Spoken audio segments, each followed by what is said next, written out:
Saudara-saudari terkasih, jumpa kembali dengan saya Romo Bobi MSF dalam Lentera Sabda untuk bacaan Ekaristi terutama Injil 8 Februari 2024 yang akan diambil dari Injil Markus bab 7 ayat 24 sampai ayat 29.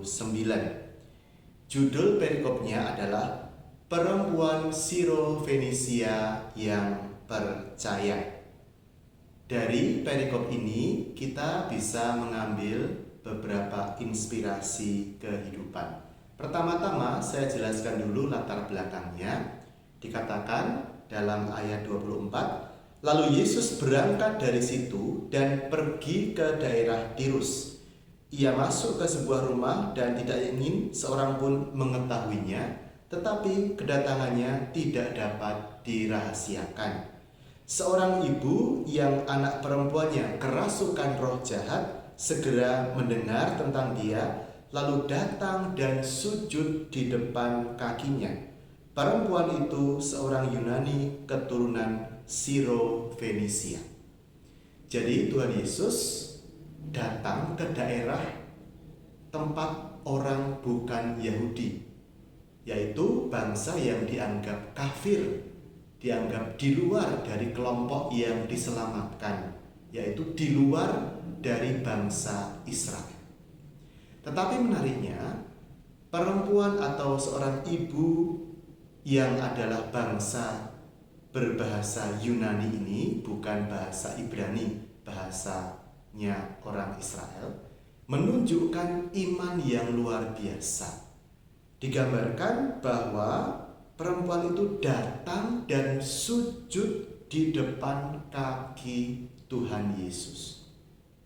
Sementara seringkali orang-orang sebangsa Tuhan Yesus sendiri tidak menghargai Tuhan Yesus. Kita tahu di perikop yang lain, Yesus bahkan ditolak oleh orang-orang sekampungnya di Nazaret. Nah, ibu ini menunjukkan hal yang sebaliknya. Ibu bukan Yahudi, ibu berbahasa Yunani ini, orang Siro-Fenisia ini, malah datang dan sujud menyembah di depan kaki Tuhan Yesus. Ini adalah tanda iman yang luar biasa, kerendahan hati yang luar biasa. Lalu Yesus berkata kepadanya, biarlah anak-anak kenyang dahulu, sebab tidak patut mengambil roti yang disediakan bagi anak-anak dan melemparkannya kepada anjing. Perempuan itu menjawab, benar Tuhan. Namun anjing yang di bawah meja juga makan remah-remah yang dijatuhkan anak-anak. Lalu kata Yesus kepada perempuan itu, karena perkataanmu ini, pergilah, setan itu sudah keluar dari anakmu. Perempuan itu pulang ke rumahnya, lalu didapatinya anak itu berbaring di tempat tidur dan setan itu sudah keluar. Pertama kali ketika kita membaca Injil ini, kita merasa mungkin aneh ya. Kok Tuhan Yesus menggunakan perkataan yang sekilas itu tampak kasar?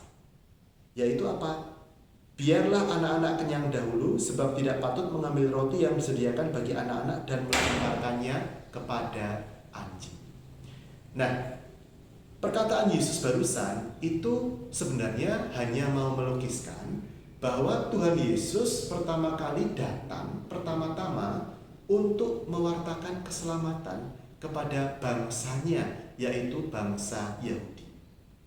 Itulah anak-anak yang harus kenyang dahulu oleh makanan yang disediakan oleh Tuhan Yesus.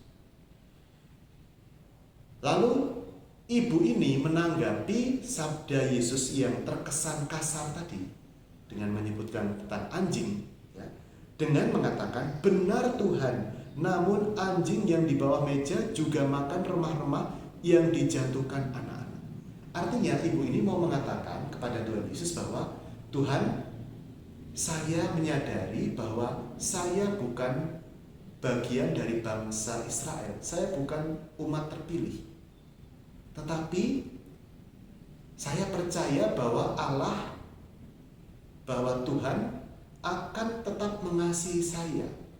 Berilah saya saja remah-remah yang tersisa dari roti yang Tuhan berikan untuk bangsa Yahudi. Luar biasa sekali iman dari si ibu. Demi apa? Demi kesembuhan anaknya yang kerasukan roh jahat. Nah, dari sini kita bisa belajar bahwa kasih itu akan meluluhkan hati Tuhan. Iman dan kasih yang tulus akan meluluhkan hati Tuhan. Tuhan tidak mungkin tidak peduli pada kita yang dengan penuh iman dan dengan penuh ketulusan hati berdoa, berusaha melakukan hal yang baik, terutama bukan untuk diri kita sendiri. Dalam Injil hari ini kan si wanita Sirofenisia memohon untuk anaknya, bukan untuk dirinya sendiri. Buah dari ketekunan iman dan juga kerendahan hati dari ibu ini adalah mukjizat yang luar biasa. Saat itu juga tanpa Yesus harus datang ke rumah si ibu ini, tanpa Yesus harus menyentuh anak ibu ini, saat itu juga kuasa roh jahat diusir oleh Tuhan Yesus dari jauh. Itulah jawaban Tuhan yang murah hati, yang penuh kasih, yang instan kepada iman dan juga kerendahan hati dan ketulusan hati dari setiap orang yang percaya kepadanya. Keluarga kudus menyertai kita. Tuhan yang Maha Baik memberkati kita. Dalam nama Bapa dan Putra dan Roh Kudus.